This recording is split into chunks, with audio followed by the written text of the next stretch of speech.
So this is some of the things you do to go to yard sales when you're out in the middle of the sticks.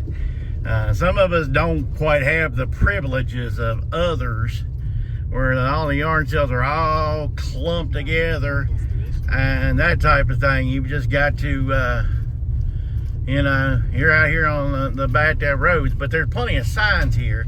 So I know I'm going to end up on a sale.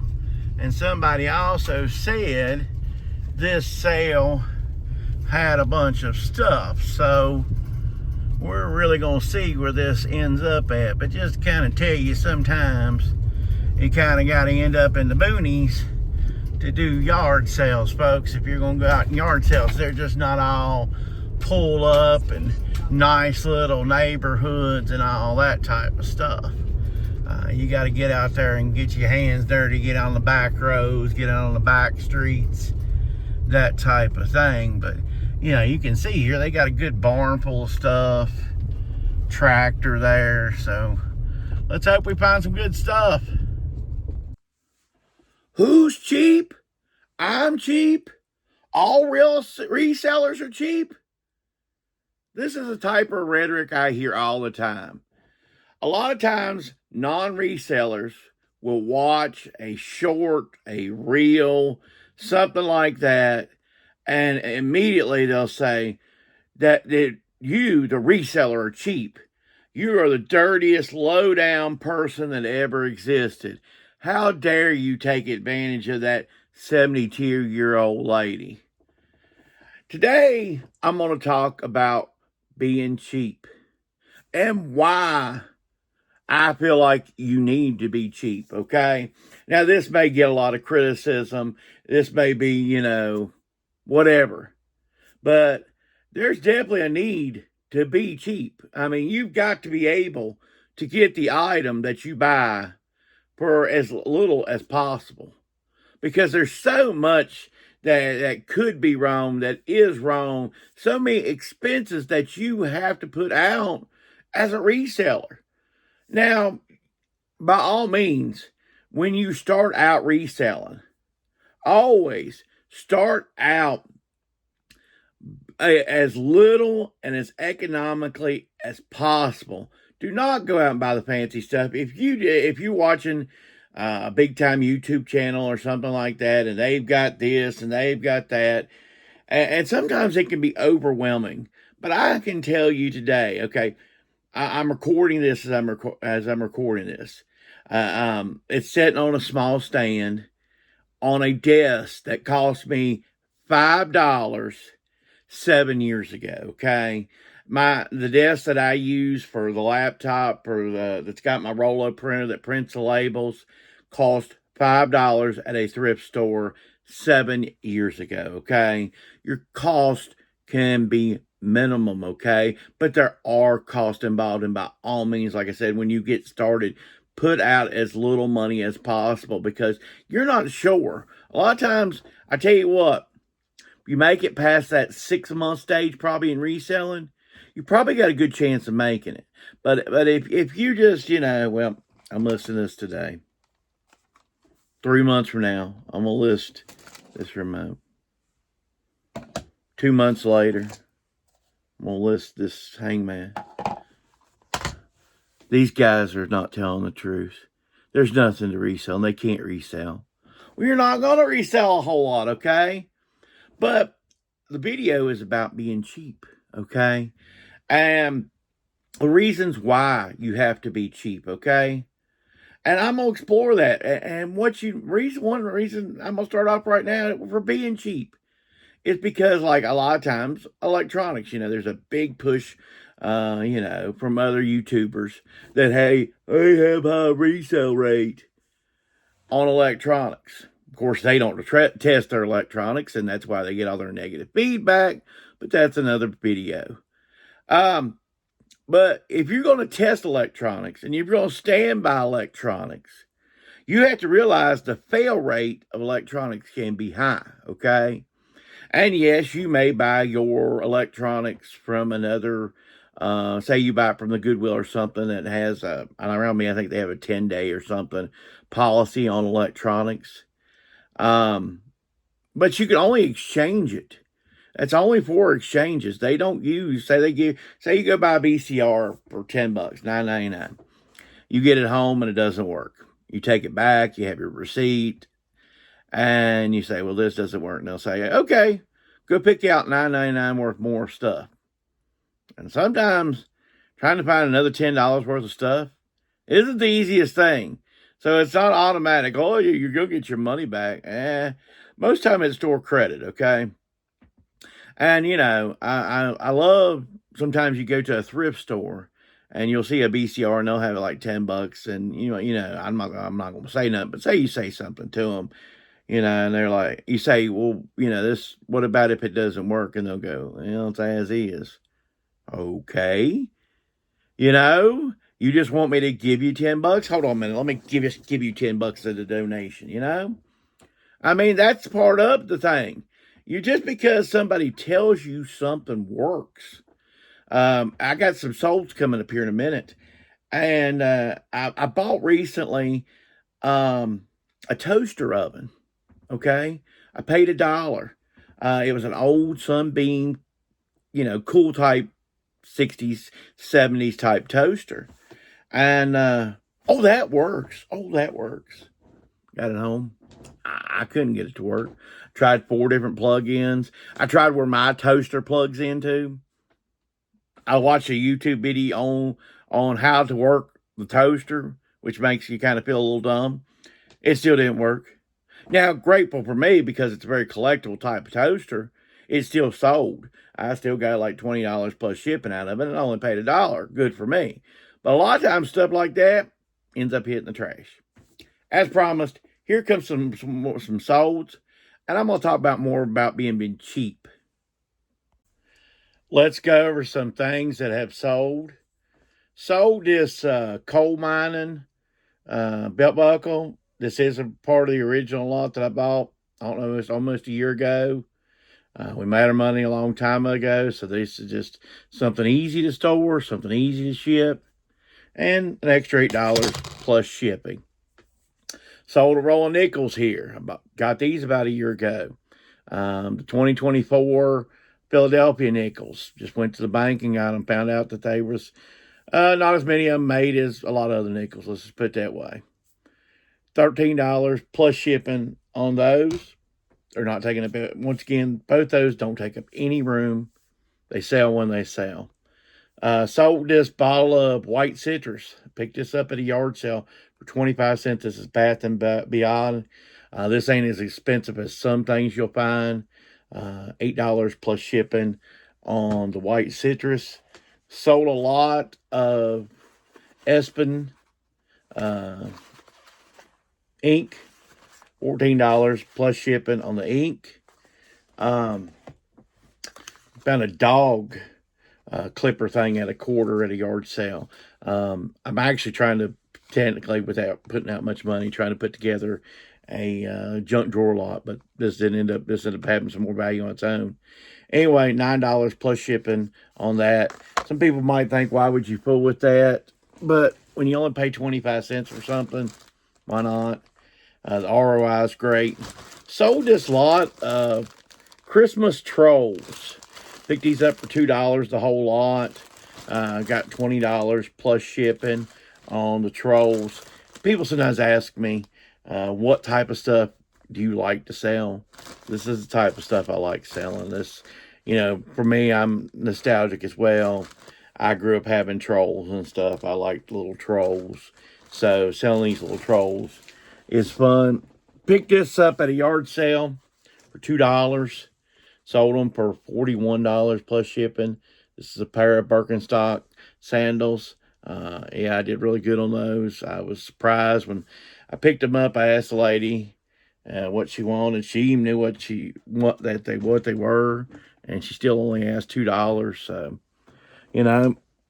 sold a Nike. This is a set of shorts, big logo there, and the shirt. And it's new with tags. Got $38 plus shipping on this. This is a yard sale I went to last weekend. It was donations only. You just give what you felt, and that's probably not the safest thing with me. Because I mean, I'll be honest with you, just like most resellers, we try to make as much profit as we can. So I'm cheap. I had that. I had some cassettes and a pair of jeans, and I gave them $7 for the whole lot. I did not notice this was new with tags. I probably would have gave them a couple more bucks. But that's, paid $7 for everything on that. So anyway, like I say, but $38 plus shipping. I think I told you. Sold this Columbia PFG shirt here. This was part of something my mom seen at a yard sale for $1. She picked it up. I think we got $11 plus shipping on that. That's, I like, you talk about, sometimes people use the term bread and butter. That type of items what I call bread and butter. Try to pick up for $1, try to get for about $10 or so. That's bread and butter to me. Sold this polo Ralph Lauren. You're going to see a trend here in the next 3 items. It's a hoodie. It's 2XB. It's definitely hoodie season. That you're going to sell hoodies and jackets right now. Anyway, $25 plus shipping on that hoodie. That was a $2 pickup at a yard sale. I picked up a bunch of Polo Ralph Lauren and stuff at that yard sale for $24. That was a great sale. All of it was new. All of it was clean. This is an Under Armour medium hoodie, Virginia Tech. I live near Virginia Tech. A lot of this stuff blows around here, so I just kind of hold out. I learned a long time ago, don't overpay for Virginia Tech stuff in the area. You will find it, and then you can resell it. Anyway, $14 plus shipping. And this was before they won the other day. They were 0-3. This stuff like this will still sell around football season. People still want to support their team, even if they're not doing well. Finally, got a LL Bean jacket here. Full zip, 2XLT. Nice. I would go medium to almost heavyweight jackets. Good for rain, stuff like that. Picked this up at a Salvation Army this summer for $2. I get $38 plus shipping on this LL Bean jacket. So now I want to kind of talk about some of the expenses that I incur as a reseller, okay? Some things off the top of my head, okay? I have a store with eBay. That's $60 a month, okay? eBay right off the top takes about 15% off of whatever item you sell. Even if you have a store, you still get charged 13 to 15% more. The only thing a store really provides for is to provide you enough listings and the privilege to list on eBay, and you get quarterly supplies, overpriced eBay supplies they are. But you get a coupon towards that, and usually I get $50 every 3 months and coupon. And I usually use the 8x6x4 boxes. I like the 8x6x4 box. I think it's really good. And they're decent quality with the stuff that eBay overcharges for. They know that most people are going to use their coupon stuff, so they have it a lot more expensive than you can buy it from most suppliers. But they've got you hemmed in because, their coupon only works on their stuff. But you've got eBay fees and stuff like that. And then, for the stuff that you don't buy, your supplies, your poly mailers, this stuff isn't free, okay? The Rolo print labels, these aren't free, okay? I know people said, sometimes FedEx, you can get them through that, all that, But for the most part, none of that stuff's free, okay? To make these labels and all that stuff, you need the internet and all that. That costs, my internet service is around $70-$80 a month. There's all kinds of stuff involved in cost. I mean, okay, say you go yard selling. There are Saturdays that I have easily, I use this term, you drove between 100 and 150 miles on a Saturday, easily, to go yard selling. Look at the gas. And look at that. And I've heard this term before, so I'm going to use it. Look at the wear and tear on your vehicle. The more oil changes. It is really nothing for me easily to rack up 22,000 miles in a year's time. How many more oil changes do I get than the normal person? How many more sets of tires will I go through more than the normal person? How many more sets of brakes will I go through more than the normal person? Now all of a sudden, me buying something for $1 and selling it for 50 doesn't seem so attractive, does it? Doesn't seem like I'm being so cheap anymore, does it? They like, these reels and these shorts are meant to draw you in to go, oh, that guy really has it together. He's really got his stuff together. He can take this hat right here. He can take this hat and make it $1 into 50. He's making $49. He's not making $49. If you believe somehow he's having you make $49, you're a sap. You're a sucker. And, it's a lot of hard work, okay? Being reselling is a whole lot of hard work. And, recently I had a return on some Legos, and then I was out talking to a guy, and, he was looking at my vehicle. I did purchase a new vehicle recently, and that return was sitting there, and I said, hey, look at this. This is part of being a reseller. And I showed him the box of Legos I'd purchased for $1 and sold for like $12, $13 plus shipping. And I got the box back, and I said, the guy says there's water damage and all this. And I said, what do you think? He said, there's nothing wrong with this. There's nothing wrong with this box at all. I said, I know. I said, that's part of being a reseller. I said, I had to eat all that. He wrote it up as item not described. So I ate all that. So what, I've got to make my money back somewhere. And now one thing I do not do a whole lot of is talk people down. Once they give me a price, I pretty much make them stick to it. And that's just, if they say 50 cents for this hangman, then I pay 50 cents for it. I don't try to, hey, how about a quarter? I don't do that. That's not my way. I don't handle stuff like that. You can handle it however you want to. If you like to bundle and all this, that, and the other, good for you.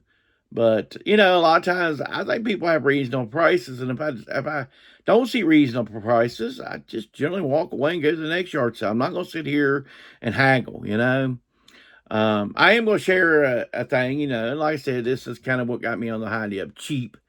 I was at a yard sale recently, and there was a couple things full of records. And come to find out, this was the second day of the sale. So it was generally your Southern gospel records, your country music that has no value. But I'm flipping through there and I find Saturday Night Fever, which is about a $15 vinyl. Nothing crazy, nothing great. And I asked a person there, I said, how much is the records? She said, I don't know. I'll have to ask somebody. So that already tells you nobody's been interested because nobody's asked to find out the price prior to it. So they bring the older lady over, and I said, well, what's your price on your records? And she said, well, I was really trying to sell them by the whole lot. Okay. And she never, at that point, spits a price out. There never comes a price out of her mouth. And I said, all right. I said, but it's Saturday and it's 11 o'clock. If I'm out here to sell something and by Saturday at 11 o'clock, I haven't sold it, I'm going to try to make a deal to try to get out of there what I can get out of there. This is your opportunity. You're probably not going to have another yard sale for at least a year. These are record albums, probably record albums that you've not listened to for a decade, if not a whole lot more. Saturday Night Fever came out on vinyl, I think 75, 76, maybe 77, 50 years ago. Like I said, she's probably not listened to it in a long time. That's not doing her one bit of good. Why not sell it for a couple bucks or something? She didn't even say, hey, make me an offer or anything like that. My feeling is Somebody told me that vinyl records were worth a whole lot.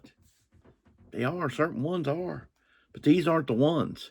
99% of vinyl records, or 98%, aren't worth anything.